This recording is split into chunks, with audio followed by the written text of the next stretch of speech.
Bonsoir à tous. Bonsoir Éminence. Bonsoir. Vous êtes le cardinal Jean-Paul Vesco, archevêque d'Alger. Merci de répondre à nos questions. Alors, Éminence, le 13 avril, c'est dans quelques jours, est un grand jour parce que c'est une visite historique qu'attend l'Algérie, la visite du pape. Première question, comment vous avez réagi? Quel a été votre sentiment le jour où on vous a confirmé cette visite papale? Le pape, le jour de son élection, je lui ai dit qu'il devait être le premier pape à venir en Algérie et il m'a dit que s'il était invité, il viendrait avec plaisir. Il a été immédiatement invité et donc je savais que ça se ferait à un moment ou à un autre. Et puis voilà, donc après c'est depuis quand même plusieurs mois que les choses se préparent.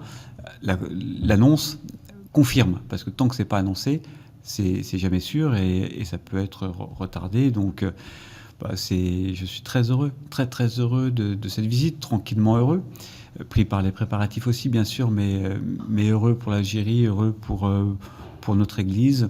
Et puis je trouve que c'est un beau signe et voilà, il l'a accepté et voulu en toute simplicité. Et ça sera un voyage simple. Voilà, ça sera un voyage simple. Il y aura beaucoup de simplicité par rapport à tous les voyages où il y a beaucoup de monde. C'est un frère qui va être accueilli et ça va être un très beau signe. Alors on a aussi remarqué l'omniprésence des mots frères, fraternité, peuple algérien dans tous les communiqués de l'archevêché et du Vatican, parce que c'est le signe que vous voulez donner à cette visite historique. C'est une visite, le pape il vient pour le peuple algérien. Oui, il vient visiter l'Algérie, bien sûr la terre de Saint-Augustin, mais l'Algérie d'aujourd'hui. Il vient visiter son église, mais cette église, elle est dans ce peuple et pour ce peuple. Et donc pour moi, c'était extrêmement important qu'il y ait aussi un contact direct avec le peuple algérien, parce que sinon, voilà, c'est un chef d'État, mais c'est beaucoup plus que ça. Et s'il était venu que pour visiter l'Église et les chrétiens, ce serait pas suffisant du tout. Alors, ce qu'il faut préciser aussi, c'est que c'est la première fois de votre vie que vous participez à un conclave. Donc, vous avez participé à l'élection du pape, de ce pape peut-être, puisque vous avez été créé cardinal à la fin de l'année 2024. Quel est le sentiment, quand on est cardinal, de participer à son premier conclave ? Son premier, et puis je souhaite longue vie au pape Léon, donc ça peut être aussi le dernier. Voilà, mais en tout cas, c'est un conclave, c'est évidemment quelque chose d'important. Alors moi, j'étais cardinal depuis quelques mois simplement, donc c'était encore le pape aussi, plus impressionnant. Il n'est pas cardinal depuis longtemps. Il n'était pas cardinal depuis 2 ans et demi, 3 ans. Ce qui est très très touchant, c'est de se dire que quand on arrive, l'un d'entre nous sera pape et que ça va changer vraiment quelque chose dans sa vie et ce qu'il est. Et donc, c'était effectivement beau de voir Robert Prévost, voilà, que je connaissais comme cardinal, avec qui on a échangé régulièrement, enfin plusieurs fois pendant ces temps-là. Et tout d'un coup, voilà, c'est lui qui devient pape, c'est lui dont le nom sort. Et tout d'un coup, nous sommes tous en rouge. Il est élu, il accepte. Et voilà, il part dans ce qu'on appelle la chambre des pleurs. Je ne suis pas sûr qu'il ait pleuré, mais et il revient devant nous en blanc, en pape. Voilà, et on va l'un après l'autre. Vous le saviez avant qu'il ne vienne en blanc vers vous? Vous le saviez déjà avant? Au moment de l'élection. Au moment de l'élection. Non, l'élection publique. Enfin, l'élection est entre nous. Donc vous l'avez su quelques minutes avant, disons, la communauté internationale. Oui, très largement, oui. C'est-à-dire que c'est des votes. Les votes c'est des votes successifs, un conclave.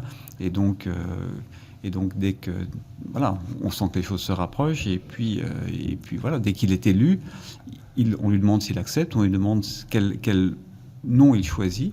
Et ensuite, il va se préparer. Et 10 minutes après, il revient. Et l'un après l'autre, on l'embrasse, on congratule. Et puis... Même ceux qui n'ont pas voté pour lui. Bien sûr. On ne vous posera pas cette question si vous avez voté pour lui ou pas. Oui, bien sûr. Il y a raison de ne pas me poser la question. Est-ce que vous avez imaginé un seul instant, Éminence, devenir vous-même pape? Absolument pas. Non, absolument pas. Je ne l'ai pas imaginé un seul instant, parce que je ne porte pas ça. Alors, ma conviction profonde est évidemment qu'on n'avait pas à élire comme on choisit, je ne sais pas quoi, un homme politique. Ma conviction profonde, en arrivant au conclave, c'était qu'on avait à choisir, à trouver qui Dieu avait déjà choisi. Voilà, ça c'était ma conviction. Et je crois que c'est vrai parce que être pape, ça fait partie d'un itinéraire de vie et le Seigneur, je crois que le Seigneur nous choisit les uns et les autres pour des itinéraires de vie. Et je sais que ce n'est pas dans mon... Voilà, ce n'est pas votre itinéraire. C'est pas mon itinéraire pour le moment. Je pense que on reviendra plus tard au cours de cette émission sur la visite historique du pape Léon XIV les 13, 14 et 15 avril en Algérie. Avant de ça, parlons un peu d'actualité. Le dimanche des Rameaux a été empêché cette année encore à Jérusalem. Quel message, selon vous, cela envoie sur la situation des chrétiens vivant sous occupation ? Alors, a été empêché pour la première fois. En revanche, il y a souvent eu des vexations. J'ai vécu 2 ans à Jérusalem, et c'était déjà, on connaissait déjà ça. Donc là, il y a effectivement eu une espèce de provocation de plus sous couvert de sécurité des personnes. En ce moment, l'État d'Israël se sait soutenu, se croit tout permis. Donc, à Gaza, en Palestine, les chrétiens et musulmans sont d'abord des Palestiniens. Ils partagent une même condition, ils partagent une même espérance, ils partagent un même combat aussi. Peut-être pas toujours avec les mêmes armes, mais un même combat. Donc la situation des chrétiens est la même que celle des musulmans, c'est-à-dire c'est celle des Palestiniens. Ils sont palestiniens. Vous avez souvent utilisé, Éminence, le mot génocide concernant la situation en Palestine. Oui. Est-ce que l'Église catholique ou le Vatican, de manière générale, agissent aujourd'hui diplomatiquement à l'échelle internationale ? Ce que fait le Vatican, s'il agit, je ne le sais pas. Le Vatican, c'est la parole du pape, donc le pape s'est prononcé, c'est de l'aide humanitaire, c'est des aides de toute forme, et qui est à destination pas seulement des chrétiens. C'est une opinion internationale, mais le fait est qu'effectivement, on est face à une situation génocidaire, c'est-à-dire à la négation de l'existence d'un peuple et à sa destruction par la force et par la violence. Et c'est terrible.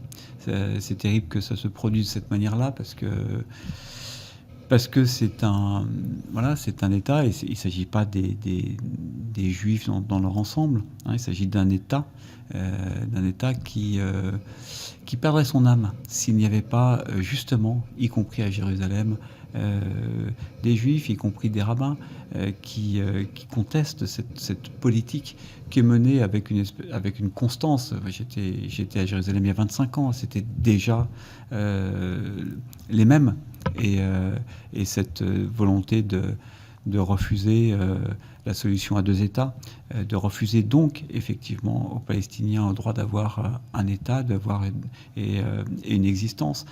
Et ce qui est très difficile pour moi, très douloureux, c'est que bien sûr, c'est la destruction de Gaza. Et que tout d'un coup, ce qui n'a jamais été possible, tout d'un coup, l'État d'Israël, les autorités actuelles d'Israël se sont sentis autorisés finalement à utiliser la violence à outrance. Mais c'est aussi toute la Cisjordanie, c'est toutes les colonies qui sont en train de... Et là, à bas mot, tout se fait. Donc en fait, ce qui se passe en ce moment en Palestine est simplement sous couvert d'un habillage religieux. C'est simplement, au XXIe siècle, une colonisation tout à fait traditionnelle, mais sauf que c'est au XXIe siècle, et ça c'est impossible. Avec le même mensonge colonial, une terre sans peuple et un peuple sans terre, et c'était pas une terre sans peuple. Voilà, c'est une terre sur laquelle il y a un peuple. Ça, c'est le mensonge colonial. Donc on est tout à fait dans les... C'est une colonisation, et toute colonisation, à la fin, évidemment, est violente, meurtrière, génocidaire. Et comment, selon vous, la communauté chrétienne internationale peut soutenir ceux qui souffrent dans ces situations, que ce soit en Palestine ou ailleurs? La communauté... Notamment au Liban. Oui, la communauté chrétienne, elle est... Vous savez, la communauté chrétienne, c'est 1,5 milliard de personnes. Donc, il y a des situations diverses dans chacun des pays. Nous, chacun le fait à sa façon. Nous le soutenons, par exemple, en ce moment est en carême. La campagne de carême, c'est-à-dire en fait l'aumône que nous avons fait l'année dernière était précisément pour Gaza, pour la population de Gaza. Les gestes, il y en a beaucoup. L'aide humanitaire quand elle peut être là. Je pense que le monde entier, pas le monde chrétien, le monde musulman aussi, tous les pays, le monde entier est pris en otage depuis tellement d'années. Et on assiste impuissant. On ne pourra pas dire qu'on ne savait pas. Voilà. On a assisté effectivement à des actes génocidaires, à des crimes contre l'humanité. Et on ne pourra pas dire qu'on ne savait pas. Et on assiste à ces actes dans l'impuissance totale. Et c'est le cas de quasiment tous les États. Donc évidemment, nous sommes tous, d'une certaine manière, malgré nous, alors on ne peut pas dire complices parce qu'on ne voudrait pas que ça soit, mais des témoins impuissants face à ce qui se vit. Et ça, c'est monstrueux. Du cardinal Duval à Monseigneur Henri Tessier et d'autres, nous avons eu en Algérie des hommes d'église qui ont eu un engagement affirmé pour l'Algérie, notamment pour son indépendance. Est-ce que vous vous sentez dans cette filiation de Duval et de Tessier? Alors, je me sens indignement dans cette filiation, c'est-à-dire que j'en ai la volonté, j'en ai le cœur, mais simplement c'était des géants. Voilà, c'était des géants. Chacun des deux, vous avez cité ces deux-là, mais derrière eux, c'était aussi c'est une église. C'est-à-dire que ces hommes-là, évidemment, à un moment, on incarne, on représente l'église, mais derrière, il y avait des hommes et des femmes, des prêtres, des sœurs, qui sont engagés. Enfin, le nombre de personnes qui ont absolument associé leur vie et jusqu'au sang mêlé avec les 19 qui ont perdu la vie, mais toute l'Église, en restant notamment pendant les 10 années de violence, mais pas seulement, et pendant l'indépendance. Et voilà, donc alors, il y a ces grands témoins, qui sont le cardinal Duval et qui sont Henri Tessier. Évidemment, pour moi, je suis dans cette absolument même, avec les moyens qui sont les miens, et avec aussi, l'histoire a changé. Tout change, les combats sont différents, les engagements sont différents, mais la ligne est la même. Vous êtes le premier cardinal d'Algérie depuis Henri Duval aussi. Cela fait des décennies que l'Algérie n'avait pas eu de cardinal. Est-ce que vous y voyez un signal envoyé par le Vatican à l'Algérie, au peuple algérien? Je pense, c'est le pape qui décide de nommer cardinal. Donc il y a 120 cardinaux électeurs, donc de moins de 80 ans. Il peut en nommer quelques-uns de plus, c'était le cas. Puis globalement, c'est ça. Donc 120 c'est une petite poignée. C'est le choix du pape. Voilà. J'ai demandé, j'étais effectivement très, très surpris de ce choix. Vous ne vous y attendez pas? Non, bien sûr que non. On ne vous annonce pas ça avant que vous alliez être créé cardinal? Non, on l'apprend. Est-ce qu'on est candidat? Alors, évidemment, on n'est pas candidat, ça, évidemment, et surtout, on l'apprend par le premier qui vous l'apprend, qu'il a appris à la... C'est annoncé un dimanche, et donc moi je l'ai appris par le premier qui m'appelait. Non, je n'étais pas du tout à Rome, j'étais à Alger, j'étais j'allais célébrer la messe dans la descente des Glycines, aux Glycines, et j'étais en voiture et j'ai même pas décroché le téléphone tout de suite parce que j'étais en retard. Donc vous l'avez appris quand vous avez garé la voiture aux glycines. Bon, quelqu'un m'a rappelé, j'ai recommandé. Et c'était un journaliste de Radio Vatican qui me disait, qui voulait m'interviewer pour mes premières réactions, et je ne le savais pas, donc je ne lui ai pas répondu. J'ai dit on se répondra plus tard. Qu'est-ce que vous avez ressenti exactement à ce moment-là? C'était une énorme surprise, je ne sais pas comment dire. Enfin, je veux dire, à un moment, ça fait partie de ces grands événements dans une vie où tout d'un coup, on a un choc, et après, c'est un immense cadeau. C'est un immense cadeau. Et donc, un signe du pape François. Alors, j'ai demandé une audience au pape François, pour lui dire, alors, très sympa. Quelques semaines après. Pourquoi ? Quelques semaines après, je l'ai eu. Et c'était un homme... Vous aviez quand même besoin d'une explication. J'avais besoin de dire, mais qu'est-ce que vous attendez de moi ? Voilà, très Saint-Père, qu'est-ce que vous attendez de moi ? Et en bon jésuite, parce que il n'a pas répondu à ma question. J'ai pas pu savoir pourquoi. J'ai pas pu savoir. Mais simplement à la fin, la question avait disparu. Voilà, c'était une évidence. Et pendant ce temps-là, nous avons aussi, j'avais profité de cette audience pour l'inviter en Algérie.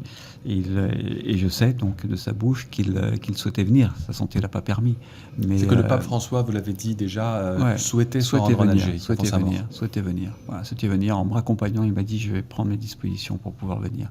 Est-ce que la vie d'un archevêque d'Alger change à partir du moment où il devient cardinal ? Non, la vie ne change pas, parce qu'être cardinal, c'est un signe dans l'Église, je reste archevêque d'Alger. Mon activité, c'est ici qu'elle se passe en tant qu'archevêque. Disons que dans l'Église, évidemment, on a un lien plus proche avec le pape, mais au fond, non. Alors d'abord, on reste le même, et puis je sais pas, j'ai pas l'impression que ça change, mais je n'en sais rien. Il y a aussi une autre date importante, quelques mois avant cette création, c'est le jour où vous avez appris votre naturalisation, le jour où on vous a donné la nationalité algérienne par le président de la République. Même chose, comment est-ce que vous l'avez appris ? C'est pas Radio Vatican cette fois, je pense. Non, c'est pas Radio Vatican, mais c'était les chaînes algériennes. Donc je l'ai appris moi aussi. Donc vous l'avez su aussi par la télévision. Par la télévision, enfin par quelqu'un qui avait regardé la télévision et qui m'a appelé. Voilà. Donc je n'ai pas été prévenu davantage. Donc, et de fait, vous faites le parallèle entre ces deux événements qui sont deux événements marquants de ma vie et heureux, très très heureux de ma vie. Et pour les deux, ça a été, il y a eu la soudaineté la différence, c'est que la nationalité, je l'avais demandé. C'est ça. Donc celle-là a été demandée. Plusieurs années auparavant, dès votre arrivée à Oran ? Non, je l'ai demandé quand je suis devenu archevêque d'Alger. La tradition de l'archevêque d'Alger soit de nationalité algérienne, la majorité... Alors c'est important parce que d'une certaine manière on incarne l'Église et que donc voilà, et puis c'est important aussi juridiquement, c'est important, enfin voilà, ça a du sens, ça a beaucoup de sens de pouvoir l'être, et très franchement, bon voilà, j'étais en Algérie depuis 20 ans déjà, je me sentais bien avec ce que j'étais, c'est-à-dire que j'ai pas besoin, me disais-je, pas besoin de la nationalité pour me sentir partie prenante de ce pays, qui est ce pays où je donne ma responsabilité, ma mesure en tant qu'homme. C'est le moment des responsabilités, et donc évidemment, ce pays, j'avais cette attache, c'est là où j'ai mes amis depuis 20 ans. Mais voilà, avais-je besoin de la nationalité ? Je ne le ressentais pas comme ça. Je l'ai ressenti quand je suis devenu archevêque, où là je me suis dit, c'est sans repentance, et je serais heureux et j'étais très heureux qu'elle me soit donnée. Oui. Donc j'ai déposé le dossier. Cardinal Vesco, vous êtes franco-algérien, mais vous aimez à chaque fois répéter que vous êtes cardinal algérien. Oui. Vous l'avez souvent dit sur les médias du monde entier, vous ressentez le besoin de l'affirmer. Oui, parce que c'est la réalité. C'est-à-dire qu'en tant que personne, je suis effectivement franco-algérien. Et pour moi, ça compte beaucoup. Pour moi, c'est effectivement une identité profonde. Et d'une certaine manière, je m'en suis rendu compte dans les tensions qu'il y a eu entre la France et l'Algérie. Je me suis rendu compte que, étant ici, vivant ici, je ne pouvais pas du tout les vivre de la même façon que mes amis, par exemple, français de France, en France, qu'il y avait un écart, qu'on ne peut pas se comprendre là-dessus. Voilà. Et évidemment, je ne pouvais pas les vivre non plus comme un Algérien, parce que j'ai forcément voilà, je ne serai jamais je suis un Algérien d'adoption et pas de naissance, et ça c'est extraordinairement différent. Et tout d'un coup, je me suis rendu compte que j'étais donc l'un et l'autre. Et cette identité-là, oui, je l'assume profondément, parce que je ne peux plus me dire simplement français, et je ne peux pas me dire je ne suis pas un natif algérien. Et du coup, j'ai compris profondément dans ce que c'était que d'être franco-algérien, et que c'est une richesse, et que c'est un bien pour ces deux pays, et qu'être franco-algérien, pour moi, c'est être 100% complètement algérien et complètement français, même s'il y a des tensions entre les deux pays. Ça écartèle, mais ça, c'est un appel, là encore, à être d'autant plus frères. Voilà. C'est bien que vous parliez des tensions entre l'Algérie et la France. Nous sommes en pleine tension entre les deux pays. Vous êtes proche et ami de Shamsuddin Hafiz, recteur de la Grande Mosquée de Paris. Oui. Et on vous a souvent présenté tous les deux comme les deux traits d'union qui pouvaient rapprocher l'Algérie et la France. D'ailleurs, vous avez signé un texte commun il y a quelques mois. Est-ce qu'il est toujours d'actualité? Est-ce que vous travaillez aujourd'hui ensemble pour rapprocher l'Algérie et la France? Bien sûr.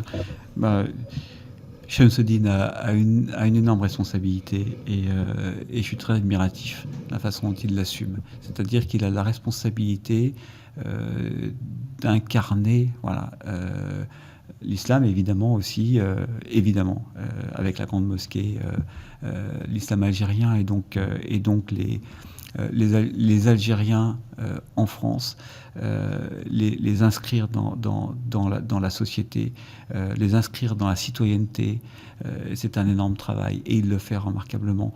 Et d'une certaine manière, complètement différemment, puisque dans un tout autre contexte, j'ai à cœur aussi de faire en sorte que l'Église soit reconnue comme citoyenne, non pas au sens où elle aurait des droits politiques, mais au sens où je ne revendique pour l'Église et pour tous ses membres un seul droit, celui de pouvoir exercer ses devoirs de citoyen. Voilà. Et je pense que ça, c'est très important. Là-dessus, nous nous retrouvons. Et quand il y a eu effectivement un pic de tension, nous avons eu envie de dire nous sommes des frères. Et quand nous disions pour nous-mêmes, parce que nous pouvions le dire et l'écrire, derrière, c'était un message lancé, non pas aux dirigeants des deux pays qui n'ont besoin de personne pour se parler, mais aux personnes. Voilà. C'est-à-dire que pour moi, ce qui est terrible, c'est de voir des personnes écartelées, vivant en France et se sentant moins acceptées, et puis voilà, et peut-être pareil en Algérie. Et pour moi, la grande valeur entre la France et l'Algérie, c'est d'avoir il y a toute une population qui est là, et qui forcément, on a un futur ensemble. Il y a un futur. Alors ça, et je tiens vraiment à le dire, c'est un combat qui m'est personnel. Ça n'a rien à voir avec l'Église. Voilà. L'Église, il n'y a pas de Français dans l'Église, ou pratiquement plus. C'est pas. Est-ce que vous considérez en fait que pendant de nombreuses années, l'Église d'Algérie était en partie appartenant à la France, ou était un des legs de la colonisation? Non. Pas du tout. Elle était considérée comme telle. Elle pouvait être considérée comme telle. Il y a 50 ans que le Saint-Siège, le Vatican, a une représentation diplomatique. Et nous, notre instance de référence, c'est le Saint-Siège.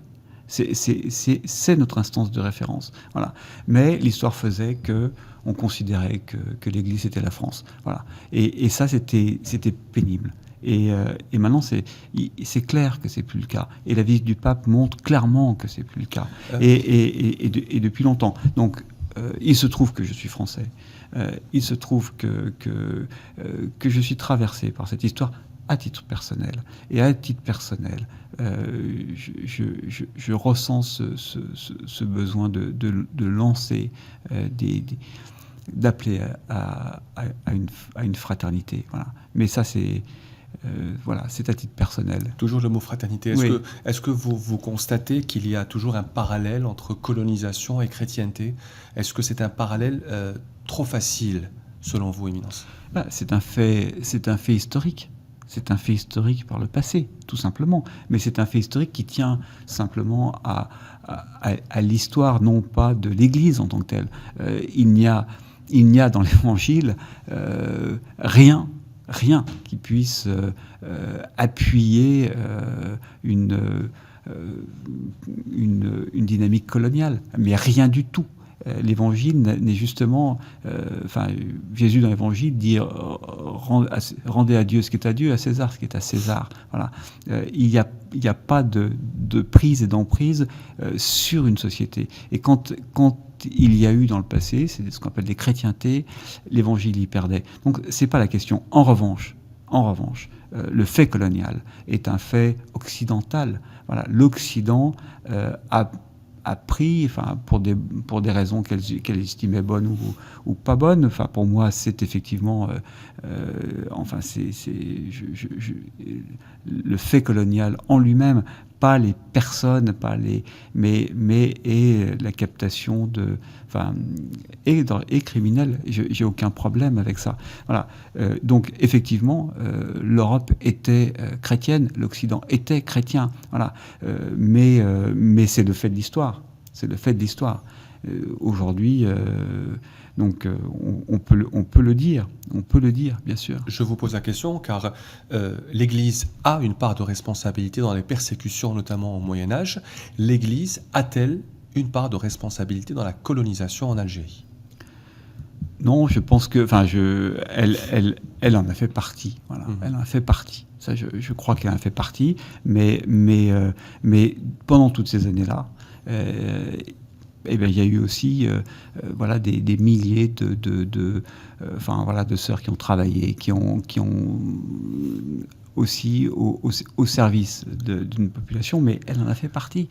L'Église est l'Église de son temps, et il ne s'agit pas de se dédouaner de cette responsabilité de ce temps. Et donc ça c'est une question, évidemment. Et puis toute force, voilà, l'Église n'est pas la seule force. La colonisation, il n'y a pas eu que cette colonisation-là en Algérie, et c'est assumé. Voilà. Et justement, ça donne d'autant plus fortement le côté prophétique fort, évangélique du cardinal Duval, de justement, prendre fait et cause pour l'Algérie indépendante. Et notre Église est née de ça. Notre Église est née de cette intuition-là. Et voilà, l'Église, elle est de son histoire. Mais il ne s'agit pas de nier ses responsabilités. Il s'agit de les reconnaître. Il s'agit de les resituer dans une histoire, dans un contexte. Et il faut qu'il y ait effectivement les paroles et la reconnaissance de ce que représente comme souffrance et comme blessure un passé colonial, bien sûr. Cardinal Vesco, vous êtes une des personnes autorisées à rendre visite au journaliste Christophe Glaise, oui, en prison. D'abord à la prison de Tizi Ouzou et depuis le mois de janvier à la prison de Coléa. Comment va-t-il? Et pensez-vous qu'il peut y avoir une issue proche dans ce cas précis? Comment va-t-il? C'est un homme qui force mon respect. Voilà, c'est un homme qui force mon respect parce que cet homme de 30 ans traverse cette épreuve de la détention d'une façon remarquable, voilà, avec une forme de résilience extraordinaire, avec une énergie, avec une générosité aussi. Donc c'est un homme qui est bien traité, qui n'est pas du tout cassé par ces tensions, qui n'a pas d'aigreur ou de ressentiment à l'encontre de l'Algérie. Et ça, c'est extraordinaire. Il est soutenu, mais justement, ses soutiens, enfin, sa famille a fait en sorte que justement, ce ne soit pas un soutien qui soit contre l'Algérie. D'une certaine manière, on a essayé souvent d'en faire un deuxième Sansal. Je crois que c'est plutôt un anti-Sansal. C'est-à-dire que c'est quelqu'un qui n'a aucune histoire, aucun ressentiment vis-à-vis de l'Algérie. Son beau-père Francis, parce qu'il a perdu son père quand il était jeune, son père Francis, quand il était lycéen, militait pour le FLN. Donc c'est une toute autre histoire. C'est un homme qui a fait ce qu'il a fait. Il a reconnu des erreurs devant ses juges. Aujourd'hui, il vaut plus que sa faute. Évidemment, j'espère qu'un jour il sera rendu à sa mère. Voilà, sa mère a fait une demande de grâce. Qu'est-ce que j'aimerais qu'un jour il soit rendu à sa mère et à ses proches. Sa mère et sa grand-mère ont fait une demande de grâce au président de la République. Oui. Nous sommes à une semaine du grand jour, nous sommes à une semaine de la visite du pape. Alors le programme est très détaillé, très étoffé. Il y a beaucoup d'étapes à Alger et à Annaba et il y a, je peux le dire, et vous allez le confirmer, 2 grandes étapes dans ce voyage. C'est la grande mosquée d'Alger, où le pape va se rendre, et il y a aussi la rencontre avec les Algériens à Notre-Dame d'Afrique. Qu'attendez-vous de ces 2 grands moments, Éminence ? Enfin, l'ensemble de la visite est un grand moment. Il y aura évidemment une visite à la grande mosquée d'Alger. Il n'est pas prévu de discours. Voilà, c'est une visite et c'est un homme croyant qui se rend dans le lieu, dans un lieu sacré. Dans la 3e plus grande mosquée du monde. Voilà, et donc et de référence pour l'Algérie. Donc, mais il n'y a pas de discours particulier à ce moment-là. Ce sera plutôt un temps silencieux. Il y aura une rencontre évidemment avec le recteur de la grande mosquée. Il y aura une rencontre avec les corps constitués. Il y aura une rencontre au Riyad el-Fitr avec la population algéroise, et ça c'est beau. Il y a effectivement une rencontre à Notre-Dame d'Afrique avec les membres de l'Église et les amis. Donc là c'est le moment chrétien à Alger. Et puis le lendemain ça sera effectivement à Annaba, sur les lieux à Hippone, donc dans le site archéologique, et puis après la messe à la basilique de Saint-Augustin. Donc un ensemble, il y a une rencontre évidemment avec un tête-à-tête avec le président de la République. C'est une visite qui est prise sérieusement. J'ai rencontré le pape il y a 10 jours de ça. J'ai eu une audience avec lui et je sais qu'il attend ce voyage et qu'il est heureux de ce voyage. Est-ce qu'il mesure, le pape, certainement, il mesure l'importance d'être pour lui le premier pape de l'histoire à visiter l'Algérie, parce qu'il y a eu des papes qui sont déjà partis en Tunisie, notamment Jean-Paul II, le pape François est parti au Maroc. C'est la première fois qu'un pape vient en Algérie. Est-ce qu'il y a un signal particulier, un message particulier que Léon XIV veut donner lors de son séjour à Alger, à Annaba ? Eh bien, s'il y en a un, il le donnera. Je ne parle pas à sa place, je ne peux pas parler à sa place évidemment. Je pense qu'il mesure l'importance de ce voyage. Je suis sûr que c'était un voyage qui lui tenait à cœur, ça il me l'a dit et je le sais. Et donc on verra, c'est un homme de paix qui va arriver.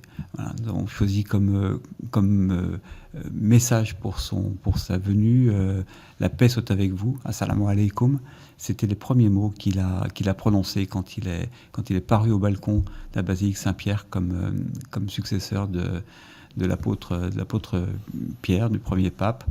Et ce message-là, il je suis heureux il va être forcément prononcé et il aura une teneur particulière étant prononcé depuis l'Algérie. Vous pensez que cette visite peut renforcer le dialogue interreligieux? Cela m'amène à cette question.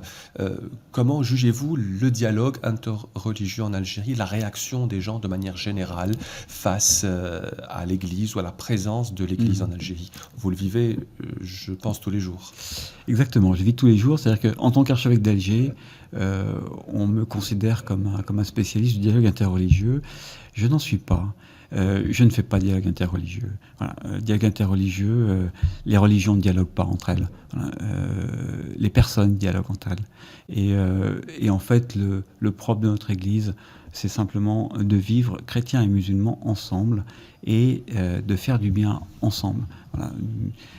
Et tous mes amis avec lesquels tous mes amis algériens, je ne fais pas du dialogue interreligieux avec eux, je vis avec eux, enfin, le dialogue de vie, et je pense que c'est extraordinairement important, et c'est ce qui va se passer, c'est-à-dire que simplement, quand on se rencontre en humanité, eh bien, les questions de différences religieuses se dégonflent et elles tombent, et elles ne peuvent être... La différence religieuse ne peut être qu'un enrichissement, ou alors c'est que notre façon de vivre notre foi n'est pas juste. Voilà.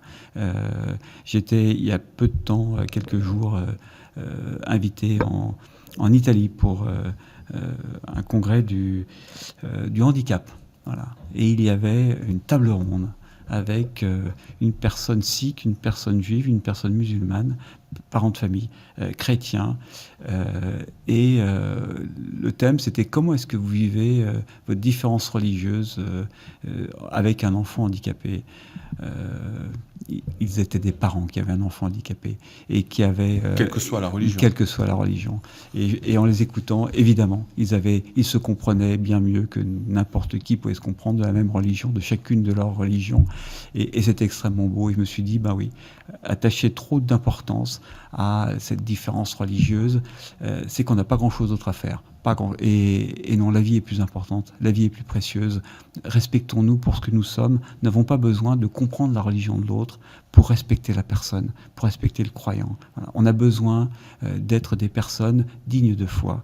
Quand j'ai en face de moi une personne ce qui est mon quotidien absolu, une personne musulmane, j'ai pas besoin de comprendre sa foi. J'ai besoin d'avoir en face de moi quelqu'un digne de foi. Et je n'ai pas besoin j'ai pas besoin d'être allé au bout de sa croyance. Et moi, j'ai envie simplement d'être considéré par ceux qui me rencontrent comme une personne digne de foi, qui a une parole, qui dit ce qu'elle fait, qui fait ce qu'elle dit. Et on peut parler après de... Ce qui est important, c'est de parler de ce que nous faisons, de ce que nous portons pour ce monde, du projet, comment est-ce que nous construisons cette humanité. C'est ça qui compte, c'est ça qui compte. Le reste, la différence, le dialogue interreligieux, théologique, tant mieux, il faut en faire. Il y en a pour qui c'est une passion. Mais même ceux qui sont engagés dans un dialogue théologique interreligieux, s'ils ne se comprennent pas en tant que personne, leur dialogue est vain et tournera en rond et ne mènera nulle part. Posons que nos foi sont sérieuses, disent quelque chose de Dieu, disent quelque chose d'unique de Dieu et conduisent à Dieu. Et puis vivons ensemble, vivons-le sérieusement. Voilà, et le monde s'en trouvera changé. Eh bien, c'est avec ces paroles de fraternité et de dialogue que prend fin cette interview. Merci de nous l'avoir donné à une semaine de la visite historique du pape Léon XIV en Algérie, notamment Alger-Annaba. Merci, cardinal Jean-Paul Vesco, archevêque d'Alger, d'avoir répondu à nos questions. Et merci à vous pour votre fidélité. À bientôt.